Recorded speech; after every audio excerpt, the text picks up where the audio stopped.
Alors, bonjour tout le monde et bienvenue au cours 17. Aujourd'hui, on va continuer les rentes et on va faire exactement ce qu'on a fait au dernier cours, sauf qu'au lieu de le faire au discret, alors au lieu d'avoir des rentes qui sont payables en début de période, on va regarder le cas continu. Donc, c'est des rentes qui sont payables continuellement. Alors, des rentes de 1 dollar qui sont payables continuellement tant que la personne est en vie.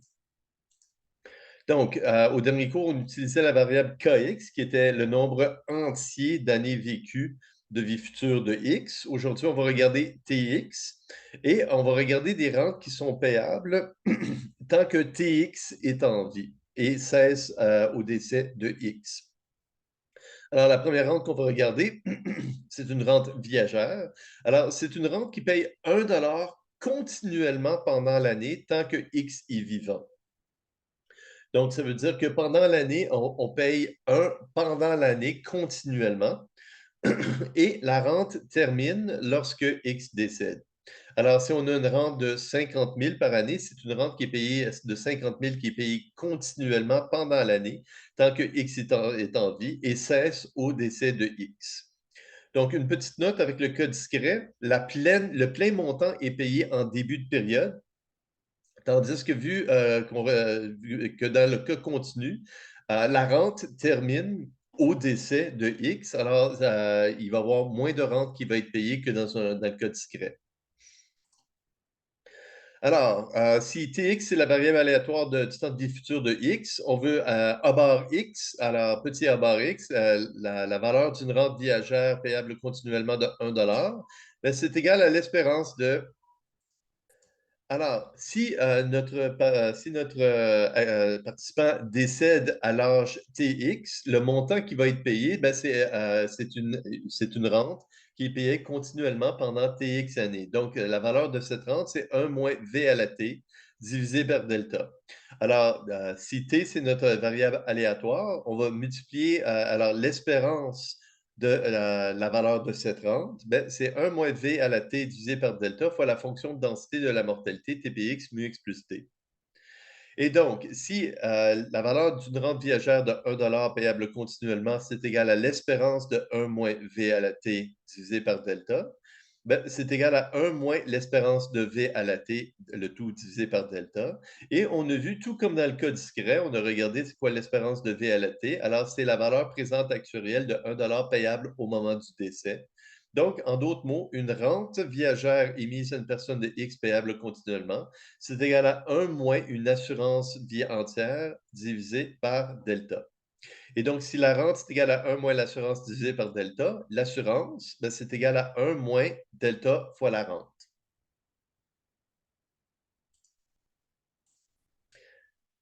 Donc, c'est l'intégrale de 0 à l'infini de la valeur présente de la rente payable continuellement. Alors, 1 moins E à la moins delta t divisé par delta fois tpx mu x plus t.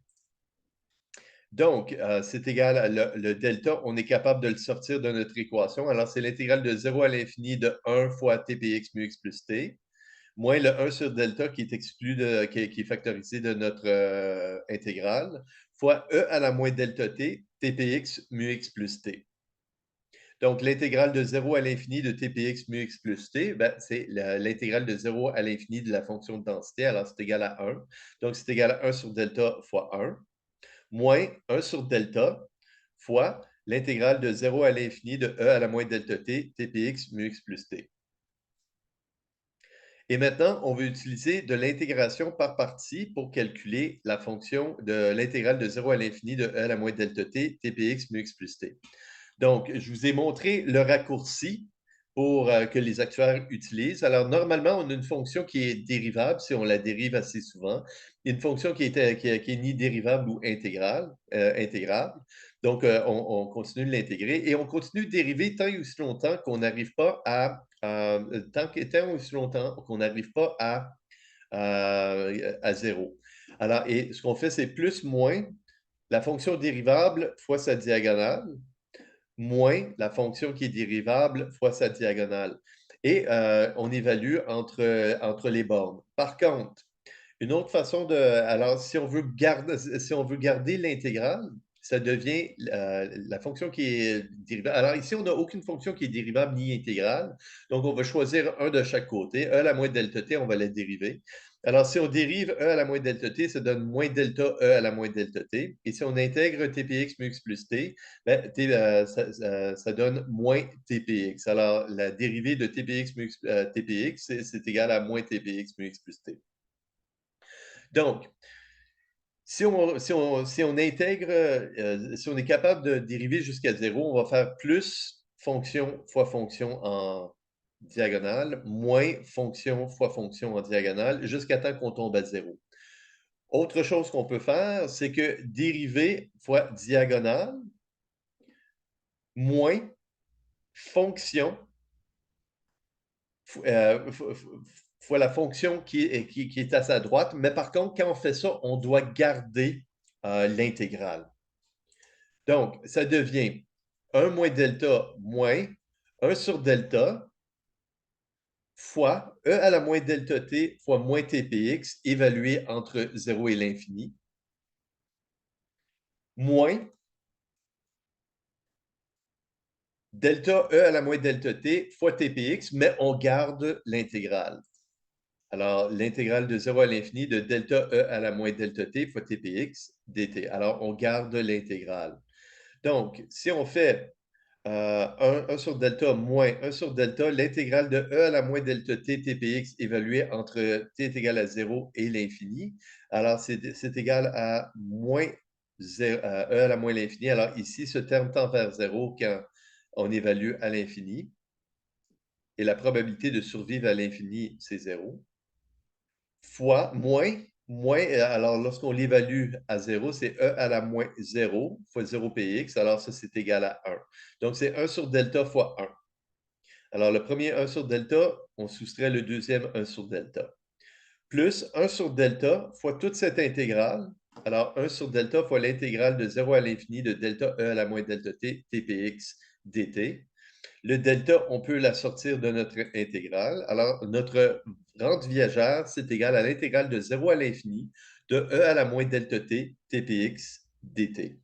Très similaire à la fonction de rente pour une rente viagère, qui était la sommation de 0 à l'infini de vt tpx. Donc, force de mortalité constante mu. Notre fonction de rente, c'est égal à l'intégrale de 0 à l'infini de E à la moins delta t fois E à la tpx, alors bt tpx, alors E à la moins delta t fois E à la moins mu t, l'intégrale de 0 à l'infini. Alors, ça devient l'intégrale de 0 à l'infini de E à la moins mu plus delta fois t, qui est égal à E moins E à la moins mu plus delta fois t, divisé par mu plus delta, évalué entre t est égal à 0 et l'infini. Donc, à l'infini, E à la moins l'infini, ça tend vers 0. Et E à la moins 0, ça tend vers 1. Donc, ça devient 1 sur mu plus delta. Alors, c'est plus facile de faire ce calcul en calculant la la fonction d'assurance et d'utiliser la formule, la fonction de rente, c'est égal à 1 moins une assurance divisé par delta. Alors, pour une assurance avec force de mortalité constante, on sait qu'une assurance est égale à mu sur mu plus delta. Donc, la fonction de rente, c'est égal à 1 moins mu sur mu plus delta divisé par delta. Alors, c'est égal à mu plus delta sur mu plus delta moins mu sur mu plus delta. Alors, c'est égal à delta sur mu plus delta divisé par delta et c'est égal à 1 sur mu plus delta. Alors, encore une fois, il y a plusieurs façons d'arriver à la bonne réponse. Regardons maintenant une rente temporaire. Alors, dans le cas des assurances, on avait des petits 1. Il n'y a pas de 1 dans les rentes temporaires. Alors, pour la dotation, il n'y a pas d'analogue. Pour une assurance temporaire, il y a un analogue, mais encore une fois, pour la rente temporaire, l'analogue, c'est la dotation. Alors, l'assurance temporaire plus la dotation pure. Donc, A bar x 2.n, ben, c'est une rente temporaire n années. Alors, la rente, elle est payable pendant n années si x est toujours vivant pendant les n prochaines années. La rente décède soit au décès de X ou à N. Alors, si la personne décède avant N années, on va payer jusqu'au décès. Et si la personne survit N années, on va payer jusqu'à N. Bien sûr, si on a une rente d'une certaine valeur, on fait juste multiplier R fois le facteur de rente. Alors, au lieu d'être l'intégrale de 0 à l'infini de VT TPX, c'est l'intégrale de 0 à n de VT TPX. Et l'analogue, tout comme dans le cas discret, une rente temporaire, c'est égal à 1 moins une dotation divisée par t.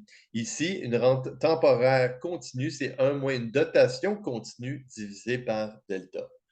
Alors, si notre participant X décède avant N années, on va payer une rente temporaire jusqu'au décès. Et si la personne décède après N années, on va payer une rente pendant N années.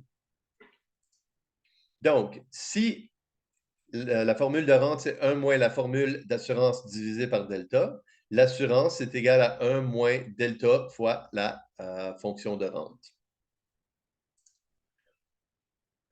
Aussi, sachez qu'une rente viagère, une rente temporaire, alors une rente temporaire plus une rente différée est égale à une rente viagère. Donc, une rente viagère moins une rente différée, c'est égal à une rente temporaire. Tout comme dans le cas discret. Donc, N bar A bar X. Alors, une rente viagère émise à X, mais différée N années. Il n'y a rien qui est payé entre 0 et N. Et si, si X survit N années, on va payer une rente viagère de 1 à partir de l'âge de X plus N, tant que X est en vie. Encore une fois, multiplié par, si on a une rente de R, on fait juste multiplier le facteur de rente par R. Par contre, si X décède avant N années, il n'y a rien qui est payé par la rente. Et encore une fois, alors au lieu d'intégrer de 0 à l'infini pour une rente viagère, pour une rente différée, on va intégrer de n à l'infini, VT TPX. Et vu qu'une rente viagère, elle est égale à une rente temporaire plus une rente différée, ben, une rente différée est égale à une rente viagère moins une rente temporaire. Et donc, si une rente différée est égale à une rente viagère moins une rente temporaire, ben, une rente viagère, c'est égal à 1 moins une assurance vie entière divisé par delta. Et une rente temporaire, c'est égal à 1 moins une dotation divisée par delta. Et on peut réduire certains termes. Alors, une rente différée, c'est égal à une dotation n année moins une assurance vie entière divisée par delta. C'est pas souvent qu'on va utiliser cette formule. En fin de compte, c'est la nouvelle édition du Dixon parce que je l'ai appris pour la toute première fois. Je l'ai vu pour la première fois cette année, je m'en suis jamais servi. Donc, une rente différée, ben, c'est tout simplement si la personne décède avant N années, il n'y a rien qui est payé. Et si la personne survit pendant N années, il va avoir une rente viagère qui va être en vigueur à partir de l'âge de X plus N. Donc, cette valeur, la valeur de cette rente à T est égale à 0, ben, c'est égal à c'est égal à la valeur de la rente viagère à T est égal à N, escomptée avec N périodes d'intérêt, sachant que la personne, elle a survécu jusqu'à l'âge X plus N. Encore une fois, une rente temporaire, c'est égal à une rente viagère moins une rente différée. Une rente viagère, c'est égal à une rente temporaire plus une rente différée. Et donc, c'est égal à une rente temporaire, c'est égal à une rente viagère moins une rente différée, plus une rente différée. Et finalement, on a les rentes différées N années et temporaires M années. Et on a les rentes garanties N années. Alors, une rente garantie N années, c'est le même principe que dans le cas discret. Ça veut dire que pendant les N années, même si X décède avant N années, on va payer N années de prestations. Et par la suite, la rente devient viagère. Donc, c'est égal à une rente certaine pendant N années, plus une rente différée N années. Alors, c'est un des règlements de la loi 102, c'est qu'on doit offrir des options de rente. Alors, supposons qu'on a 65 ans et on prend notre retraite aujourd'hui et on a une retraite qui est due de 50 000. On peut avoir une rente actuariellement équivalente, supposons de 49 200, qui paye 49 200 pendant 10 ans, quoi qu'arrive, et par la suite, 49 200 tant et aussi longtemps que le participant est en vie. Donc, vu qu'on a un bonus avec cette deuxième rente, bien sûr que le montant de rente ne peut pas être 50 000. Alors, un exemple, la force constante de mortalité est de mu, puis on a une force d'intérêt de delta. Calculer la valeur d'une rente temporaire et la valeur d'une rente différée.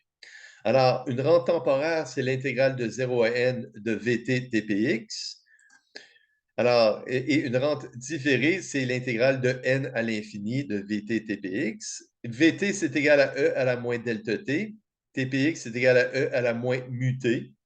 Alors, c'est égal à l'intégrale de 0 à n de E à la moins mu plus delta fois T, qui est égal à, l'intégrale, c'est égal à E à la moins mu plus delta fois T fois moins 1 divisé par mu plus delta, évalué entre 0 et 1.